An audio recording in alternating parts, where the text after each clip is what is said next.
প্রিয় ডিপিএড শিক্ষার্থীবৃন্দ, আসসালামু আলাইকুম। ডিপিএড গণিত শিক্ষায় আপনাদের স্বাগত জানাই। আজকের এই টিউটোরিয়ালটিতে আপনাদের জন্য গণিত শিক্ষণ বিজ্ঞানের কিছু গুরুত্বপূর্ণ প্রশ্ন নিয়ে একটি পূর্ণাঙ্গ সাজেশন তৈরি করা হয়েছে। আশা করি এই সাজেশনটি ফলো করলে এখান থেকেই প্রশ্ন কমন পাবেন। পরীক্ষা যেহেতু একেবারেই কাছে আর মাত্র কয়েকদিন পর, তাই এখনই সর্বশেষ প্রস্তুতিটি নিয়ে নিন। আপনাদের সবার পরীক্ষা খুব ভালো হোক, খুব ভালো রেজাল্ট করেন সবাই, সেই শুভকামনা জানিয়ে আজকের এই টিউটোরিয়ালটি শুরু করছি। আশা করি ভিডিওটি শুরু থেকে শেষ পর্যন্ত দেখবেন। সংক্ষিপ্ত ও রচনামূলক প্রশ্ন থাকছে। তো সংক্ষিপ্ত এবং রচনামূলক আলাদা আলাদা ভাবে নেই, সবগুলো একইভাবে আছে, রচনামূলক আকারেই আছে। তো তার ভেতরেই কিন্তু আপনারা সংক্ষিপ্ত প্রশ্নগুলো পেয়ে যাবেন। তো প্রথম প্রশ্ন হচ্ছে, প্রাথমিক গণিত শিক্ষার লক্ষ্য ও উদ্দেশ্য কি? এরপর হচ্ছে, আমরা কেন গণিত শেখাই? গণিত শিক্ষার প্রয়োজনীয়তা কি? এখানে তিনটি প্রশ্ন আছে, তিনটি প্রশ্ন নিয়ে কিন্তু একটি প্রশ্ন তৈরি করা হয়েছে। ২ নম্বর প্রশ্ন হচ্ছে, গাণিতিক সাক্ষরতা বলতে কি বোঝায়? গাণিতিক সাক্ষরতা পরিমাপের মানদণ্ডগুলো কি, ব্যাখ্যা করুন। এখানেই কিন্তু যে ২ নম্বর প্রশ্নের প্রথম পার্ট, এটি হচ্ছে সংক্ষিপ্ত প্রশ্ন। গাণিতিক সাক্ষরতা বলতে কি বোঝায়, আর গাণিতিক সাক্ষরতা পরিমাপের মানদণ্ডগুলো কি, ব্যাখ্যা করুন। এই দুটো মিলিয়ে হচ্ছে, দুটি অংশ মিলিয়ে একটি রচনামূলক প্রশ্ন হয়ে যায়। এভাবেই কিন্তু পরীক্ষার প্রশ্নগুলো হয়ে থাকে। ৩ নম্বর প্রশ্ন হচ্ছে, শিক্ষাক্রম বলতে কি বুঝেন? শিক্ষাক্রম প্রণয়নের প্রবাহ চিত্র বা ফ্লো চার্ট ব্যাখ্যা করুন।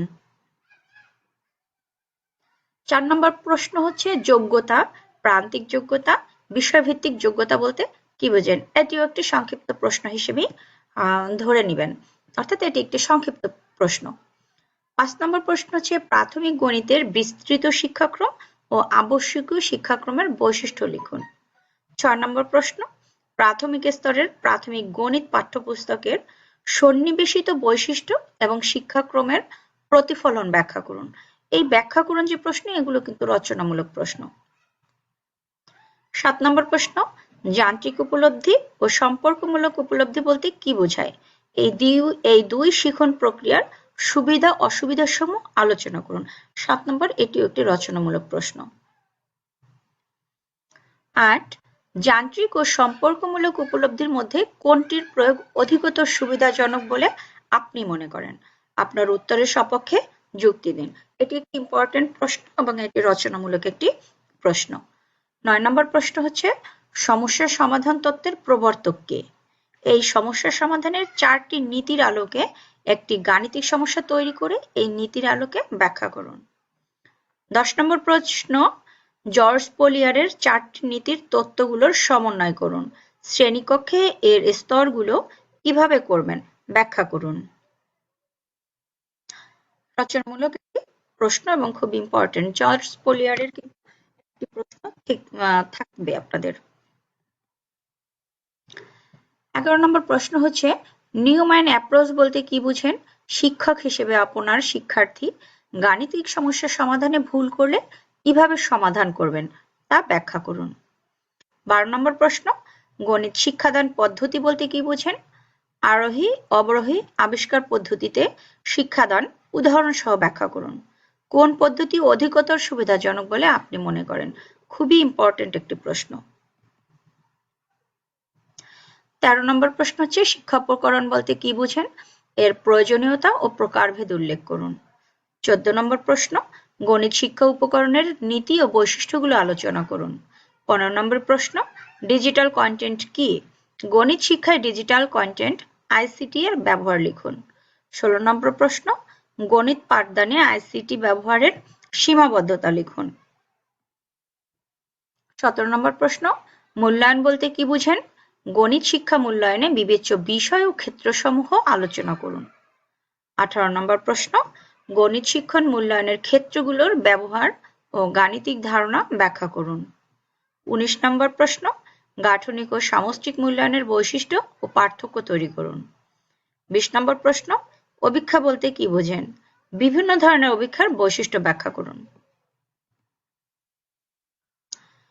২১ নম্বর প্রশ্ন হচ্ছে, শিক্ষণ ঘাটতি কি? শিক্ষার্থীদের শিক্ষণ ঘাটতি শনাক্তকরণের বৈশিষ্ট্য উল্লেখপূর্বক প্রয়োজনীয় নিরাময়মূলক ব্যবস্থা আলোচনা করুন।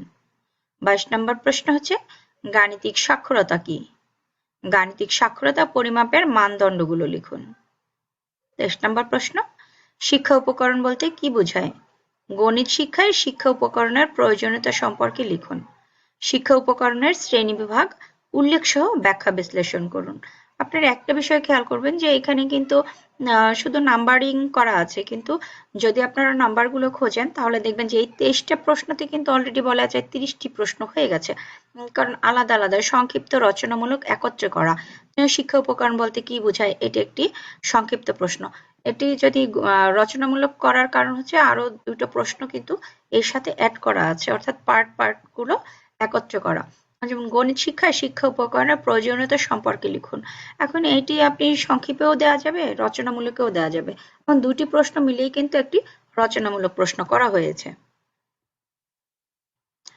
24 নম্বর প্রশ্ন শিক্ষা উপকরণ কি? গণিত শিক্ষা উপকরণের বৈশিষ্ট্যগুলো লিখুন।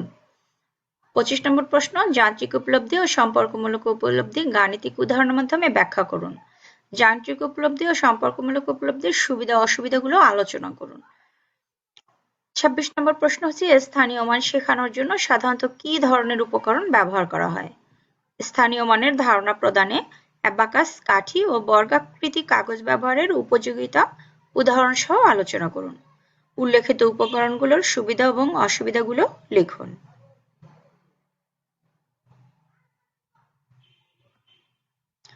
27 নম্বর প্রশ্ন গণিত শিক্ষাদানের ক্ষেত্রে আরোহী ও অবরোহী পদ্ধতি ব্যাখ্যা করুন। আরোহী ও অবরোহী পদ্ধতির সুবিধা ও অসুবিধা উল্লেখ করুন। 28 নম্বর প্রশ্ন জর্জ পোলিয়ার গাণিতিক সমাধানের 4টি নিয়ম কি তা লিখুন। একটি উদাহরণের মাধ্যমে জর্জ পোলিয়ার 4টি নিয়মের ব্যাখ্যা বিশ্লেষণ করে লিখুন। 29 নম্বর প্রশ্ন গণিত শিখনে শিক্ষার্থীরা যেসব ভুল করে অ্যান নিউম্যানের পদ্ধতি অনুসারে বর্ণনা করুন। গণিত সমস্যা সমাধান প্রক্রিয়ায় অ্যান নিউম্যান পদ্ধতির ধাপসমূহ লিখুন। এটিও খুব গুরুত্বপূর্ণ একটি প্রশ্ন। 30 নম্বর প্রশ্ন পাঠ পরিকল্পনা কি ব্যাখ্যা করুন। পাঠ পরিকল্পনার ধাপসমূহ বর্ণনা করুন। গণিত বিষয়ে একটি পাঠ পরিকল্পনার প্রধান বিবেচ্য বিষয়সমূহ লিখুন। বিয়োগ অথবা গুণের ধারণার উপর শ্রেণী উল্লেখপূর্বক একটি পাঠ পরিকল্পনা প্রণয়ন করুন। এটি কিন্তু বলা যায় এসে গেছে এরকমের, কারণ গণিতে কিন্তু একটি পাঠ পরিকল্পনা লিখতে আসে অনেক সময়, যে কোনো একটা শ্রেণীর উল্লেখ করে আপনাকে একটি পাঠ পরিকল্পনা তৈরি করতে হবে। সুতরাং এইটা খুবই খুবই ইম্পর্টেন্ট একটি প্রশ্ন, যে আপনি একটা লেসন প্ল্যান বা পাঠ পরিকল্পনা সুন্দর করে ধাপগুলো শিখে যাবেন। যে এখন অলরেডি আপনারা জানেন, শিখেও গিয়েছেন, কারণ যে লেসন স্টাডি বা বিভিন্ন বিষয়ে আপনারা পাঠ পরিকল্পনা করতেই রয়েছেন, অনেকগুলো পাঠ পরিকল্পনা করে ফেলেছেন। সুতরাং যখন আপনারা পরীক্ষার সময় লিখবেন তখন শ্রেণী উল্লেখ করবেন, শ্রেণী উল্লেখ করে সুন্দর করে ধাপগুলো লিখে আপনারা শেখানো যে এগুলো সেগুলো আপনারা বিবেচ্য যে বিষয়গুলো থাকে সেই ধাপগুলো অনুসরণ করে আপনারা একটা সুন্দর লেসন প্ল্যান লিখে আসবেন। তো সেক্ষেত্রে এটা বারবার একটু প্র্যাকটিস করবেন। 30 নম্বর প্রশ্নটি 31 নম্বর প্রশ্ন হচ্ছে ট্রাপিজিয়ামের ক্ষেত্রফল নির্ণয়ের সূত্রটি প্রতিষ্ঠা করুন। যে কোনো পরিমাপের একটি ট্রাপিজিয়াম অঙ্কন করুন এবং কিভাবে শিক্ষার্থীদের ট্রাপিজিয়ামের ক্ষেত্রফল নির্ণয়ে সহায়তা করবেন তা চিত্রের মাধ্যমে দুইটি উপায়ে ব্যাখ্যা করুন।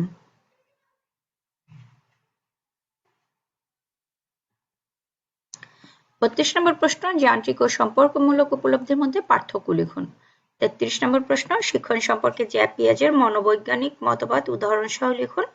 গণিত শিক্ষাক্ষেত্রের গুরুত্ব ব্যাখ্যা করুন। 34 নম্বর প্রশ্ন নিম্নোক্ত যোগ শেখানোর ক্ষেত্রে আপনি কোন ক্রমটি এবং কোনটির পর কোনটি অনুসরণ করবেন এবং কেন করবেন তা ব্যাখ্যা করবেন। এখানে জ পর্যন্ত অঙ্ক দেয়া আছে, 8টি অঙ্ক দেয়া আছে। এই ক্ষেত্রে আপনি যে ক্রমটি অনুসরণ করবেন এবং কেন করবেন সেগুলো কিন্তু আপনাকে ব্যাখ্যা করতে হবে।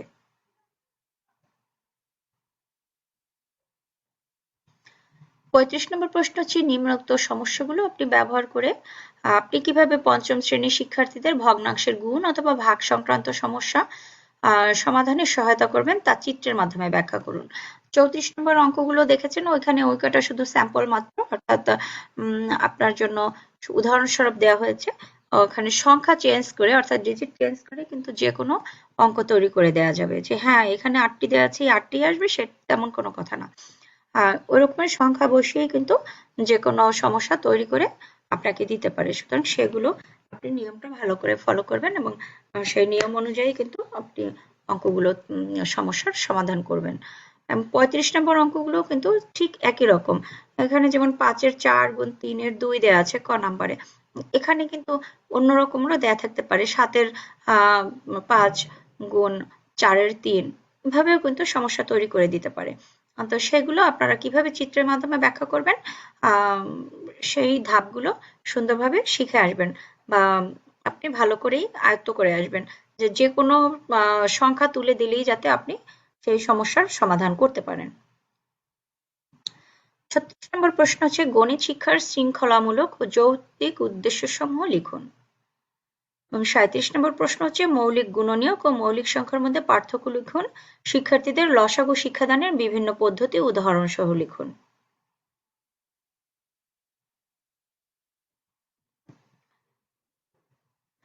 38 নম্বর প্রশ্ন হচ্ছে একটি সংখ্যা রেখার প্রকৃত ও অপ্রকৃত ভগ্নাংশ প্রদর্শন করুন। অর্থাৎ একটি সংখ্যা রেখা করে আপনারা কিভাবে সেখানে প্রকৃত এবং অপ্রকৃত ভগ্নাংশগুলো চিহ্নিত করবেন সেটি আছে যে প্রদর্শন করুন।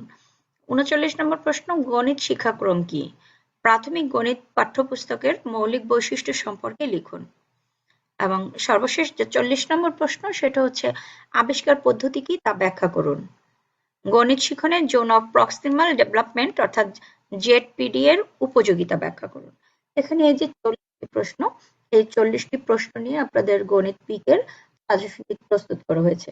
আসলে 40টি প্রশ্ন নয়, এখানে পার্ট করা কিছু প্রশ্ন আছে, সেই হিসেব করলে আসলে অনেকগুলো প্রশ্ন এসে যায়, প্রায় 60টির মতো প্রশ্ন হয়ে যাবে। পরীক্ষায় কিন্তু এভাবেই প্রশ্নগুলো আসবে, অর্থাৎ একটির সাথে আরেকটি জুড়ে দিয়ে আপনাদের জন্য একটি রচনামূলক প্রশ্ন তৈরি করা হবে। সুতরাং এই প্রশ্নগুলো দেখে হয়তো মনে হতে পারে যে এখানে তো 40টি প্রশ্ন, কিন্তু আসলে 40টি নাই, অন্য প্রশ্ন আছে, অনেকটি প্রশ্ন আছে। তো এই যে প্রশ্নগুলো আছে আশা করা যায় এখান থেকেই আপনারা সংক্ষিপ্ত এবং রচনামূলক কিছু প্রশ্ন কমন পেয়ে যাবেন। সুতরাং আপনারা এই প্রশ্নগুলো খুব ভালোভাবে আয়ত্ত করবেন। আর এর পরবর্তীতে আপনাদের জন্য এমসিকিউ অর্থাৎ পিকের কিছু এমসিকিউ নিয়ে আরেকটি ভিডিও তৈরি করে নিয়ে আসছি পরীক্ষার আগে আগে। তো সেটি দেখতে ডিপিএড এডুকেশন ইউটিউব চ্যানেলে চোখ রাখুন। সবার পরীক্ষা খুব ভালো হোক, সবার জন্য অনেক অনেক শুভকামনা রইল। ধন্যবাদ সবাইকে এতক্ষণ ভিডিওটি দেখার জন্য এবং সাথে থাকার জন্য।